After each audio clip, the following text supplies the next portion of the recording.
Good morning. हमारे बच्चों, कक्षा 9 विषय हिंदी। आइए हम लोग अध्याय 3 पे चलते हैं। अध्याय 3 में हम लोग पढ़ेंगे रहीमदास के जीवन परिचय को और उनकी दोहा को। तो आइए सबसे पहले हम रहीमदास के जीवन परिचय को देखते हैं।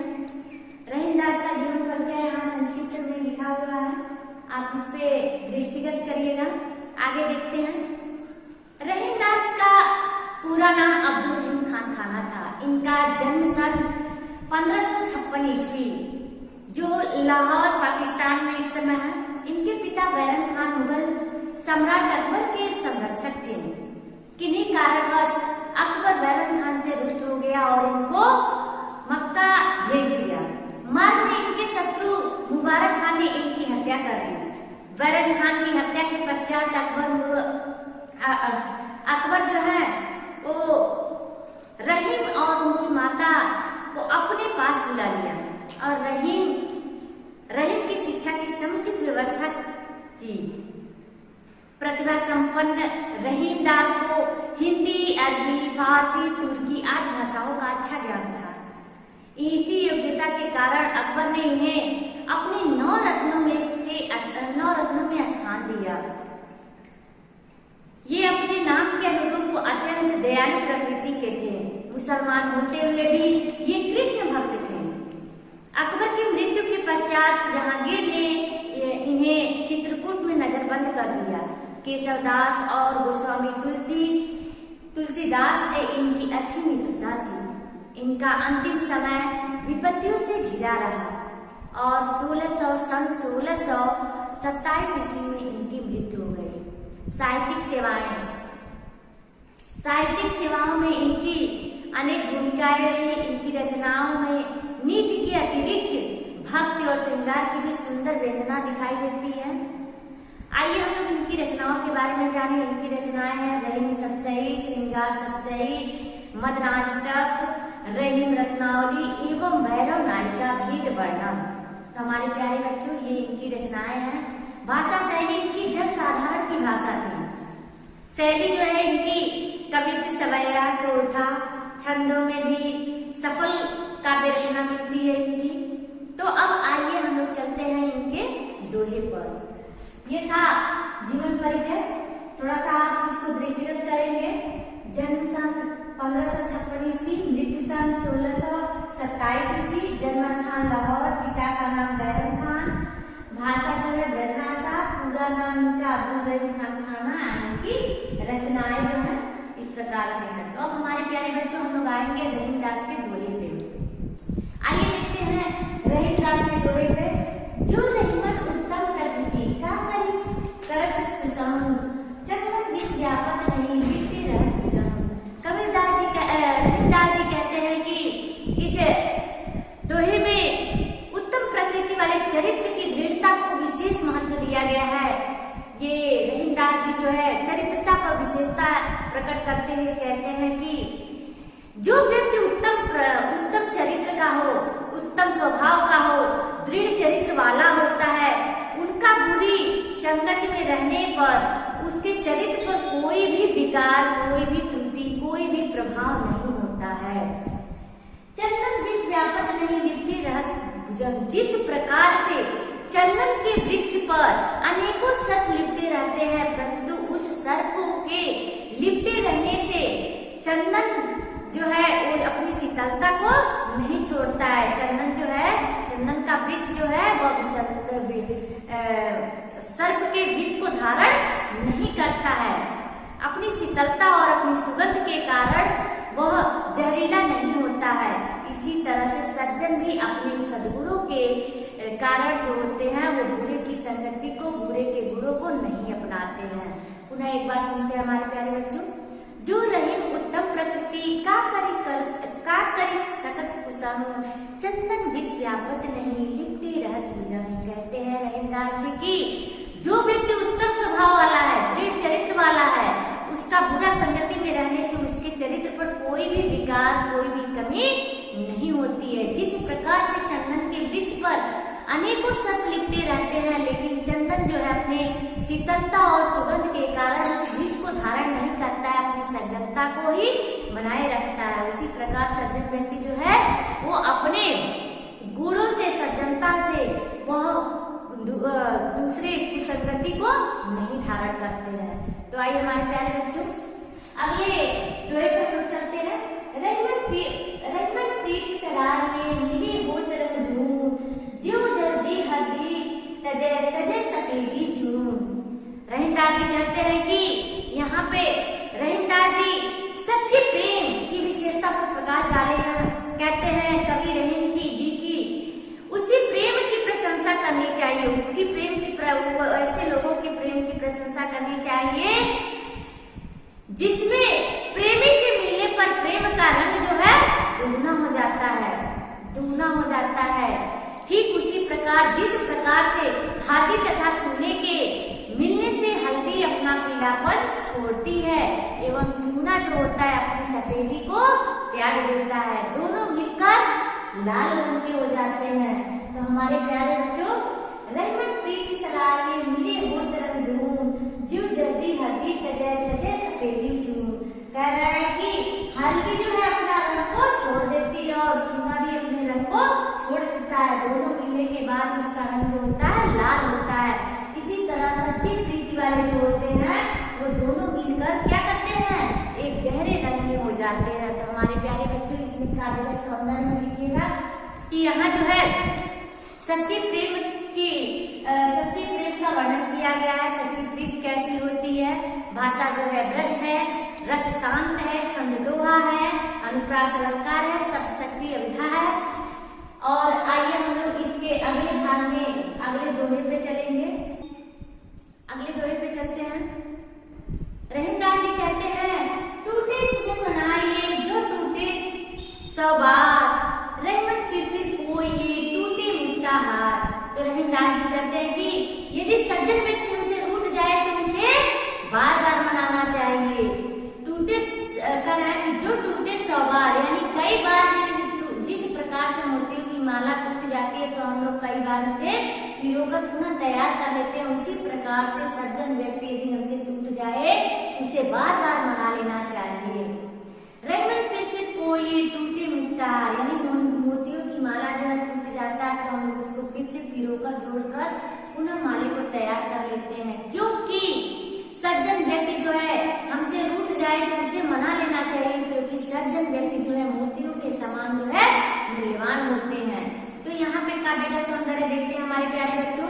काव्यगत सौंदर्य में कवि ने सज्जन व्यक्तियों को मोती के समान बहुमूल्य माना है, बनाया है, बताया है। भाषा यहाँ ब्रज है, शैली मुक्तक है, रस शांत है, छंद जो है दोहा है, अलंकार अनुप्रास और दृष्टांत है, पुनरुक्ति भी है, गुण प्रसाद है। आइए अब हम लोग चलते हैं अगले दोहे पे।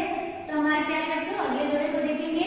रहीमन अस्मा नैन घर जिद प्रकट करे, जार विकारो गेह के कस न भेद कर देख। कहते हैं रहीमदास जी की रहीमन अस्मा नैन घर जे दुख प्रकट करे। कहते हैं कि रहीमदास जी मन के दुख को कौन प्रकट करता है, आंसू प्रकट कर देते हैं। जिस प्रकार से जार विकारो गेह के कस न भेद कर दे, जिस प्रकार से यदि व्यक्ति को घर से बाहर निकाल दिया जाता है तो घर के सारे भेद को दूसरे से बता देता है, उसी प्रकार से मन में यदि कष्ट है, मन में दुख है तो वह हमारे आंखों के द्वारा सामने आ ही जाता है। जो आंसू है वो मन के दुख को प्रकट कर देता है। तो यहाँ पे काव्यगत सौंदर्य देखिएगा बेटा, कवि ने जीवन का सच्चा अनुभव प्रकट किया है। भाषा जो है ब्रज भाषा है, शैली जो है मुक्तक है, रस शांत है, अलंकार अनुप्रास है, गुण प्रसाद है। अब आइए हम लोग अगले दोहे पे चलते हैं। तो हमारे प्यारे बच्चों अगला दोहा देखते हैं।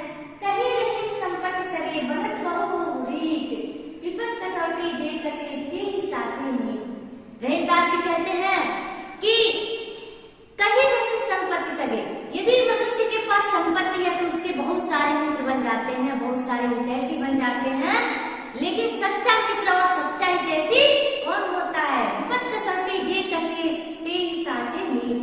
यदि विपत्ति के समय में जो हमारा साथ दे वही सच्चा मित्र होता है। तो हमारे प्यारे बच्चों रहीमदास जी कहते हैं कि पुनः देखते हैं दोहे के अर्थ को रहीमदास जी कहते हैं कि यदि मनुष्य के पास, हमारे पास या किसी के पास धन ज्यादा होता है, अमीर होता है, तो उसके बहुत सारे मित्र बन जाते हैं, लेकिन सच्चा मित्र कौन होता है?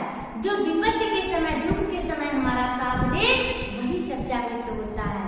तो हमारे प्यारे बच्चों, इसका काव्यगत सौंदर्य आप लिखिएगा, संकट में जो साथ दे वही सच्चा मित्र होता है। ब्रज भाषा है, शैली मुक्तक है, रस शांत है, छंद जो है दोहा है, अलंकार अनुप्रास अलंकार है। हमारे प्यारे बच्चों, अब हम लोग क्या करेंगे? अगले दोहे की व्याख्या पे चलेंगे। दोहा है, जाल परे जल जात बई तजमीनन को मुंह, रहीमन मछली नीर को तब न छाड़त छो। रहीमदास जी कहते हैं कि जल और मछली का इतना प्रेम है, इतना गहरा संबंध है, लेकिन फिर भी क्या होता है, समय आने पर जल जो है मछली को त्याग देती है। तो ये बता रहे हैं कि सच्चा मित्र जो होता है वो नहीं त्यागता है। जहाँ सच्चाई मित्रता की होती है वहाँ नहीं त्यागता है, और जहाँ मित्रता में सच्चाई नहीं होती है वो त्याग कर आगे निकल जाता है। तो पुनः देखते हैं हम लोग इसके अर्थ को। जाल परे जल जात बई तजमीनन को मोह, रहीमन मछली नीर को छड़ तो क्या कह रहे हैं, रहीमन मछली नीर को तो न छाड़त छोड़। कह रहे हैं कि यदि जाल डाले मछली को पकड़ने के लिए तो क्या होता है, पानी में जाल यदि डाला जाए तो मछली जो है जाल में फंस जाती है, लेकिन मछली और पानी का दोनों का बहुत ही गहरा संबंध होता है, बहुत ही प्रेम होता है दोनों का, लेकिन फिर भी क्या करती है, जो पानी होती है वो मछली को त्याग करके आगे निकल जाती है। मछली जो होती है वो जाल में फंस जाती है। रहीमन मछली नीर को तब न छाड़त छो, लेकिन क्या करती है, मछली जो होती है वो सच्चा प्रेम करती है पानी से, इसलिए वो क्या करती है, वो जाल में फंसी रहती है, फिर भी वो पानी को नहीं त्यागती है। तो सच्चा मित्र हमारे प्यारे बच्चों कभी भी नहीं छोड़ता है। तो आइए देखते हैं काव्यगत सौंदर्य में।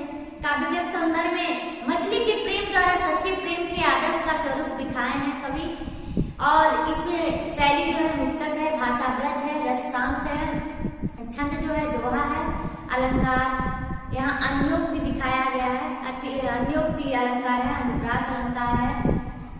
आइए देखते हैं अगले दोहे को। दिन सहन को लखत है, दिन ही लखे न कोई। एक दिन माने क्या होता है, जो गरीब व्यक्ति होते हैं, और एक दिन अमीर के लिए। तो यहाँ पे देखिए, दिन सहन को लखत है, दिन ही लखे न कोई, जो रहीमन दिन ही लखे दिन बंधु सम होय। कह रहे हैं कि दिन व्यक्ति, दुखी व्यक्ति जो होता है, गरीब व्यक्ति जो होता है, वो क्या करता है, यह देखता है कि कौन हमारी सहायता करता है, लेकिन कोई उसकी तरफ नहीं देखता है। आप उठाकर उसकी तरफ सहायता के लिए कोई भी नहीं देखता है। लेकिन यदि जो व्यक्ति दीन दुखियों की तरफ देखता है, उसकी सहायता करता है, तो उसकी सहायता ईश्वर भी करते हैं। तो हमारे प्यारे बच्चों, हम लोग 5 दोहे के अर्थ को जो जाने देखें। अब हम लोग अगले भाग में अगले दोहे के अर्थ को जानेंगे। तो आप लोग क्या करिएगा, इसे आप लोग कापी में नोट करिएगा, याद करिएगा। अगले भाग में हम लोग अगले दोहे पे चलेंगे। अगले भाग में चलते हैं, अगले दोहे पर चलते हैं।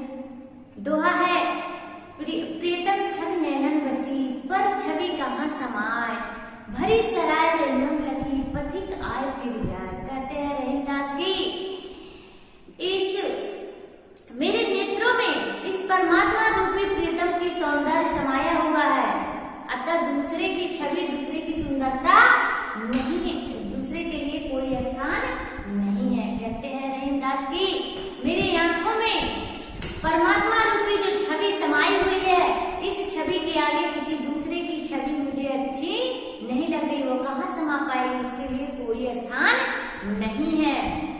भरी सराय रहीमन लगी, पथिक आप फिर जाए। कह रहे हैं कि यदि पथिक रास्ता राहगीर जो है वह चलते रहता है, थक जाता है, लेकिन कोई सलाह देखकर यह सोचता है कि यदि उसमें हम थोड़ा सा ठहर जाए, लेकिन पहले ही से वो सराय भरा हुआ है, तो पथिक फिर वहां नहीं ठहरेगा, वापस पुनः चला जाएगा। उसी प्रकार से कहते हैं कि तात्पर्य है कि हृदय में ईश्वर की भक्ति उत्पन्न हो जाने पर अन्य मोह माया, यानी स्वयं दूसरे के लिए जो मोह माया होती है वो समाप्त हो जाती तो आइए हमारे प्यारे बच्चे देखते हैं काव्य के सौंदर्य में। प्रेम जो है वो एक ही के लिए होता है, एकनिष्ठ होता है, स्वाभाविक होता है। तो इसमें रहीमदास जी बताए हैं कि प्रेम जो होता है एकनिष्ठ होना चाहिए। भाषा जो है ब्रज भाषा है, शैली मुक्तक है, रस श्रृंगार है, शांत है, छंद दोहा है, अलंकार अनुप्रास है। अब आइए हमारे प्यारे बच्चों, हम लोग क्या करते हैं, अगले दोहे पे चलते हैं। रहीम कहते हैं, रहीमदास कहते हैं, रहीमत धागा प्रेम का मत तोड़ो चटकाए, टूटे से फिर ना जुड़े जुड़े गांठ पड़ जाए। रहीमदास जी कहते हैं कि रहीमत धागा प्रेम का मत तोड़ो चटकाए। कहते हैं कि एक बार जिस धागे को हम लोग क्या करते हैं, धागे को यदि झटक के हम लोग तोड़ देते हैं तो उस धागे को पुनः जोड़ते हैं तो उसमें गांठ पड़ जाती है। उसी प्रकार प्रेम का भी रिश्ता होता है, प्रेम का जो संबंध होता है ठीक उसी धागे के प्रकार होता है। यदि धागा टूट जाए एक बार तो उसमें जोड़ने पर गांठ पड़ जाती है। उसी प्रकार से हमारा प्रेम संबंध भी है कि एक बार प्रेम में दरार पड़ जाती है, दूरी बन जाती है, वो कितना भी जुड़े लेकिन वो एक गांठ की भांति हो जाती है जो हमें पुनः कितना भी फिर प्रेम प्रगाढ़ हो लेकिन वो यादें रह जाती हैं, उस समय याद दिला देता है। तो हमारे प्यारे बच्चों पुनः देखते हैं, कबीरदास जी कहते हैं कि प्रेम रूपी धागे को यदि तोड़ दिया जाए एक बार तो उसमें फिर जोड़ा जाए तो वो गांठ पड़ जाती है और उसे जोड़ने की कोशिश करने पर भी उसमें दरार अवश्य पड़ जाती है। पहले जैसा वह नहीं रहती, उसमें कोई भी संबंध सामान्य हो जाता है तो वो पुरानी यादें दिलाती है। तो हमारे प्यारे बच्चों इसमें आप देखिएगा कि धागे के माध्यम से प्रेम अथवा स्नेह की व्याख्या किए हैं। भाषा जो है इसमें ब्रज भाषा है, शैली मुक्तक है, गुण प्रसाद है, रस शांत है, छंद दोहा है, अलंकार जो है इसमें रूपक और अनुप्रास अलंकार है। तो आइए हम लोग क्या करते हैं, हमारे प्यारे बच्चों हम लोग अगले दोहे पे चलते हैं। अगला दोहा है कदली सीप भुजंग। यहाँ देखिए, कदली सीप भुजंग मुख स्वाति एक बुद्धि, जैसी संगत बैठ लिए तैसी फल भी। कह रहे हैं कि रहीमदास जी कहते हैं कि स्वाति नक्षत्र का जो पानी है उस पानी के कई गुण होते हैं, जैसे जहाँ पड़ता है उसकी संगति वैसी बन जाती है। बताते हैं कि यदि केले में पड़ जाता है तो वो क्या बन जाता है, कपूर बन जाता है। सीप में यदि पड़ जाए स्वाति के नक्षत्र का बूंद तो वो मोती बन जाता है, और वही स्वाति नक्षत्र का बूंद जो है वो सांप के मुख में पड़ जाता है तो विष बन जाता है।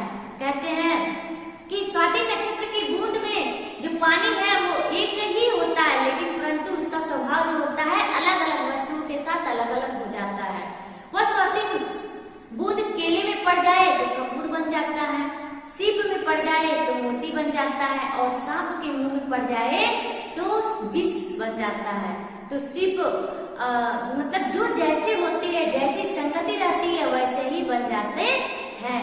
तो हमारे प्यारे बच्चों तात्पर्य यह है कि अच्छी संगति में बैठने पर व्यक्ति सज्जन और दुर्जनों की संगति में बैठने से उसका दुर्जन बन जाता है।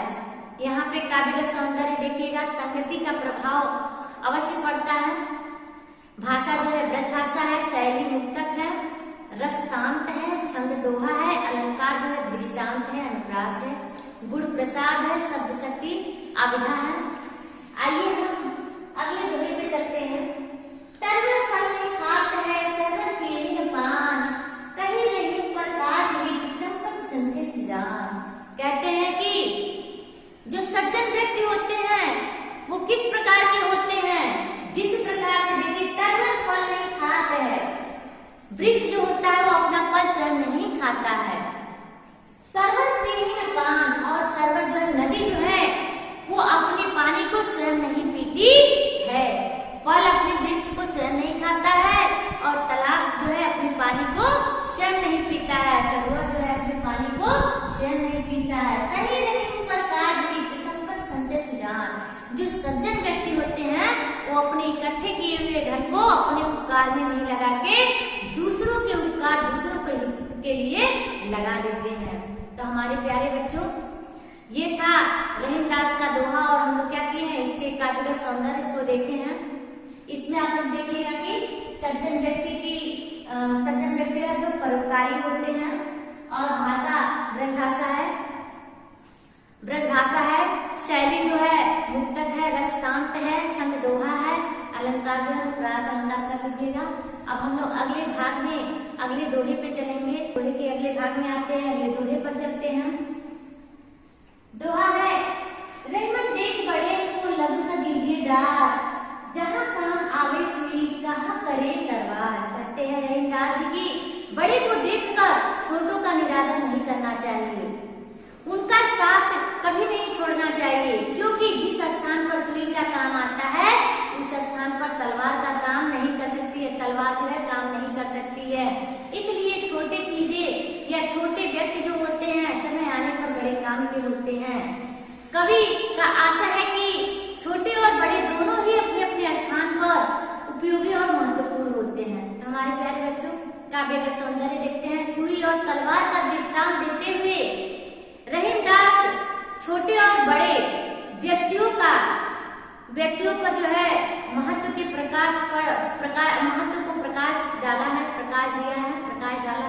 आइए देखते हैं। भाषा ब्रज है, शैली मुक्तक है, गुरु प्रसाद है, रस शांत है, छंद दोहा है, अलंकार अनुप्रास है।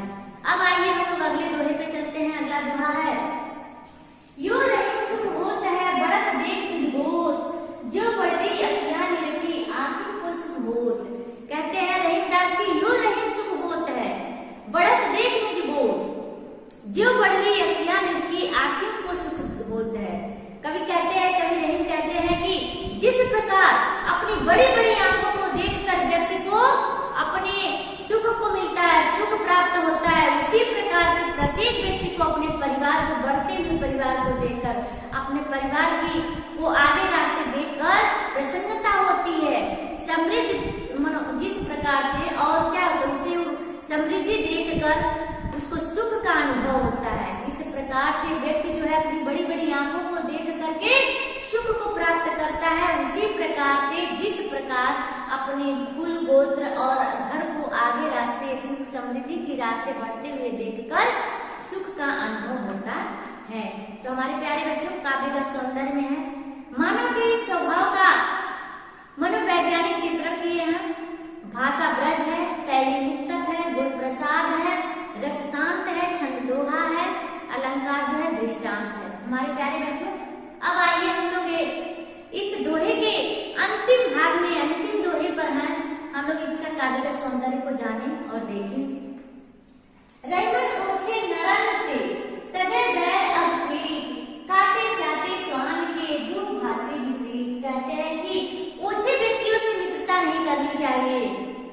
ओछे व्यक्तियों की मित्रता ठीक उसी प्रकार है जिस प्रकार से कुत्ते के काटने और चाटने से होती है।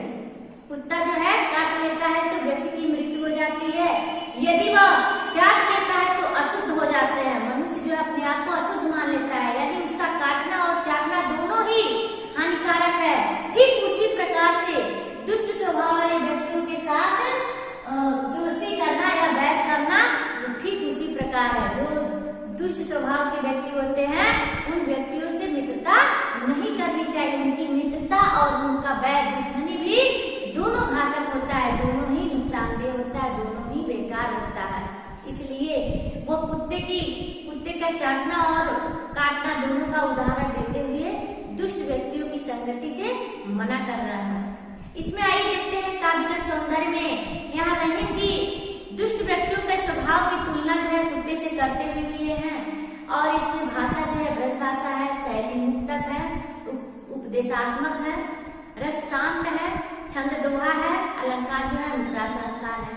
तो हमारे प्यारे बच्चों, अब यहीं पे हम लोग क्या किए हैं, अध्याय 3 को रहीमदास के जीवन परिचय से लेके दोहे का काव्यगत सौंदर्य सहित व्याख्या हम लोग देखे हैं। अब यहीं पर अध्याय 3 जो है समाप्त हो गया। अब हम लोग अगले वीडियो में जो है अगले अध्याय पर चलेंगे।